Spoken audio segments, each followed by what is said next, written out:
Praise the lord. ఈరోజు సామెత నేర్చుకుందామా? సామెతల గ్రంథం 27వ అధ్యాయం 1వ వచనం. రేపటి దినమును గూర్చి అతిశయపడకుము, ఏ దినమున ఏది సంభవించునో అది నీకు తెలియదు. అతిశయించడమే పెద్ద తప్పు. ఇక రేపటి గురించి అతిశయించటం తప్పు కాదు, భయంకరమైన అవివేకం.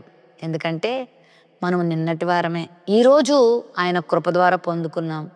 రేపేమి సంభవిస్తుందో మనకు తెలీదు. మనం రేపటి వారం కాదు.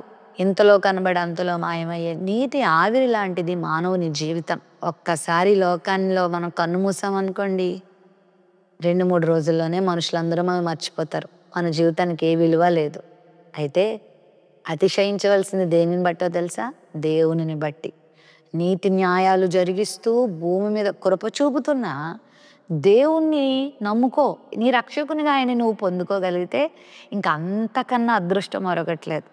చాలామంది తమకున్నటువంటి భోగభాగ్యాలను బట్టి, అందచందాలను బట్టి, ఉద్యోగాన్ని బట్టి, వ్యాపారాన్ని బట్టి, కారులు, మేడలు, మిద్దల్ని బట్టి తెగ అతిశయపడిపోతూ రేపటి గురించి ప్లాన్లు బాగా వేసుకుంటారు. అంటే అర్థం ఏంటంటే భవిష్యత్తు గురించి చాలా ప్లాన్లు వేసుకుంటారు.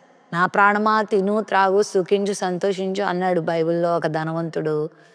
రేపటి గురించి ఎల్లుండి గురించి ఆలోచిస్తున్నావు, మరో క్షణంలో ఏమవుతున్నావు నీకు తెలుసా? గెర్రివాడా నీ ప్రాణం నీ రాత్రి అడుగుతున్నారు అన్నాడు. అయిపోయింది మనోడి జీవితం. దేన్ని బట్టి అతిశయించొద్దు. ఏదైనా ఈ లోకంలో నీకు ఉంది అని అంటే అది దేవుడు నీకు ఇచ్చిందే అని ఎప్పుడు మర్చిపోవద్దు.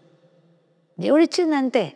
ఈ జీవితం ఆయన ఇచ్చాడు, ఈ ప్రాణం ఆయన ఇచ్చాడు, ఈ ఆరోగ్యం ఆయన ఇచ్చాడు, ఈ అవయవ నిర్మాణం ఆయన ఇచ్చాడు, ఈ భోగభాగ్యాలు ఆయన ఇచ్చాడు, ఈ ఆస్తులు ఆయన ఇచ్చాడు, ఈ అంతస్తులు ఆయన ఇచ్చాడు, ఈ వస్తువులు ఆయన ఇచ్చాడు, వాహనాలు ఆయన ఇచ్చాడు, కుటుంబాన్ని ఆయన ఇచ్చాడు, ఈ ప్రకృతిని ఆయన ఇచ్చాడు. ఆయన గొప్ప రక్షణను మనకి ఇచ్చాడు, తన యొక్క నిత్య జీవాన్ని మన కొరకు ఇచ్చాడు, పరలోకాన్ని మనకి ఇచ్చాడు. ఇవన్నీ ఆయనవే, మనవేమీ లేవు.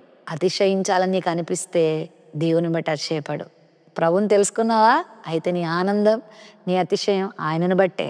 ఇంత గొప్ప దేవుడు నాకు దొరికాడు, సృష్టికర్తకు నేను కుమార్తెనయ్యాను, కుమారుణ్ణయ్యానని దానిని బట్టి సంతోషించు, దానిని బట్టి అతిశయించు. ఖచ్చితంగా దీవించబడతావు. ఇంతకు మించి వేరే విషయాల మీద మనం అతిశయించామనుకోండి, ఇంకెంతకన్నా అవివేకులు మరొకరు ఉండరు అన్నమాట.